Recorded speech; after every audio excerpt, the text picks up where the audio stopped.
viu? Estamos abrindo mais um programa Tempo de Decisão, é um novo tempo na sua vida. Na abertura, como nós sempre fizemos, né, Salete? Salete sempre faz um comentário de abertura no nosso programa. Bom dia para vocês todos, os nossos ouvintes, aqueles que nos seguem, né, nas redes sociais. E um feliz sábado para vocês. E hoje eu trago uma parte da Bíblia onde Jesus fala com a mulher samaritana no poço.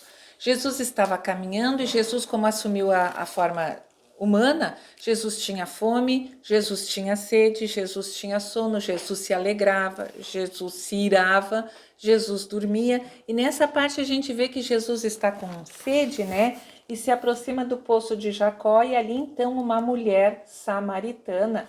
Isso está em João, no livro de João, capítulo 4 e o verso 9.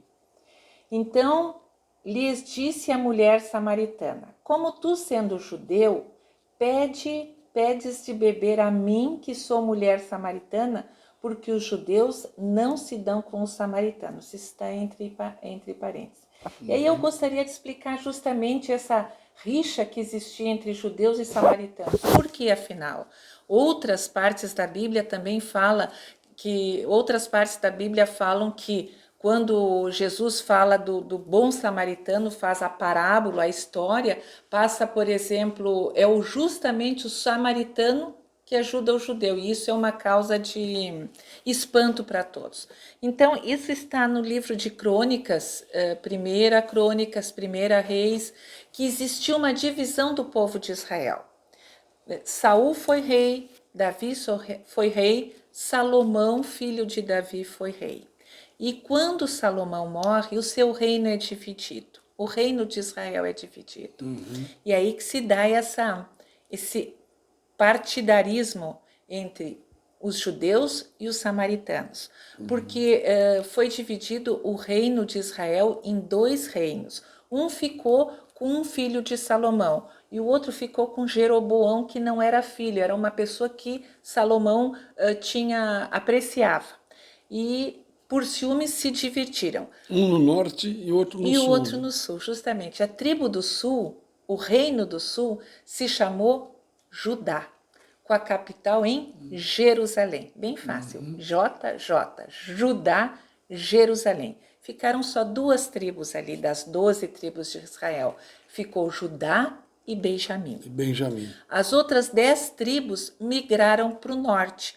Aí ficou Israel, com a capital em Samaria. Samaria. E aí, aí ficaram as outras 10 tribos, Dan, Natan, Naftali, José, Levi, todas as outras 10 tribos ficaram lá.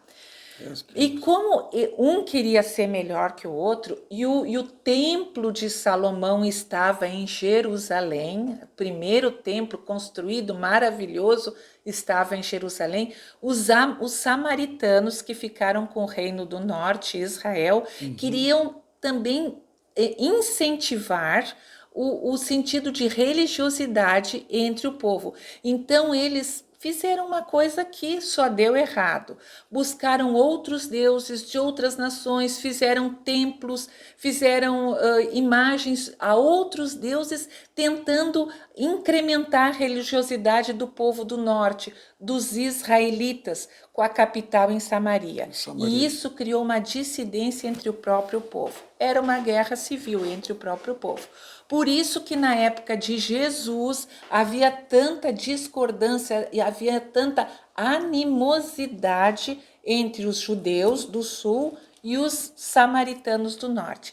E aí vem essa parte que eu acho muito importante, quando Jesus propositalmente, com sede, pede água para uma mulher samaritana.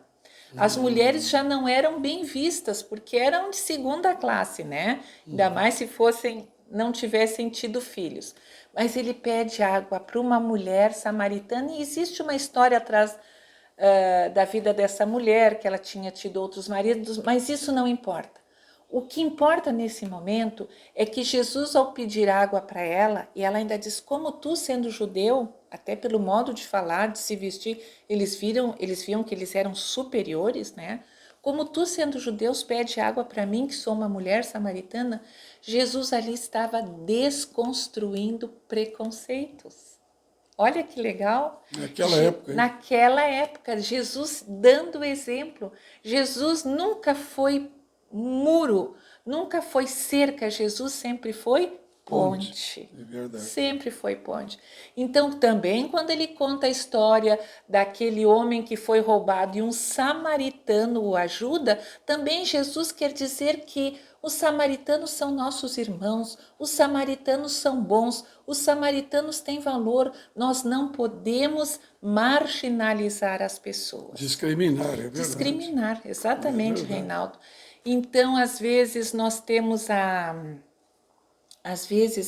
motivação para julgar, para discriminar, para diferenciar e assim fazer um mau juízo das outras pessoas, dos seus comportamentos, mas a gente nunca sabe o porquê desse comportamento errado, mal visto dessa pessoa naquele momento. Qual é a história dessa pessoa?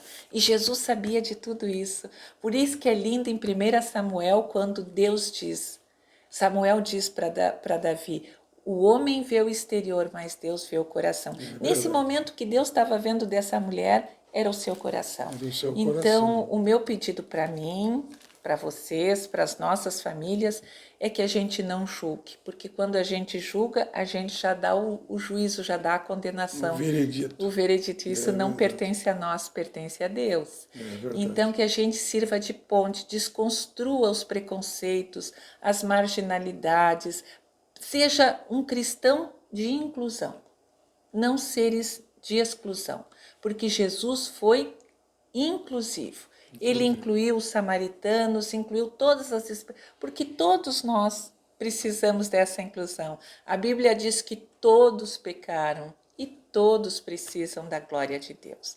Que Deus me abençoe a você, o que eu peço para mim, claro que eu peço para você, para nós aqui em casa, e que a gente se sinta incluído com Deus e nessa inclusão a gente possa fazer a inclusão cristã e humana de outras pessoas. Essa é a vontade de Deus sobre nós. É verdade. Feliz sábado. Feliz sábado a todos vocês. Estamos na abertura do nosso programa Tempo de Decisão. É um novo tempo na sua vida, hein? Na sua vida é um novo tempo. Que Amém. Deus o abençoe.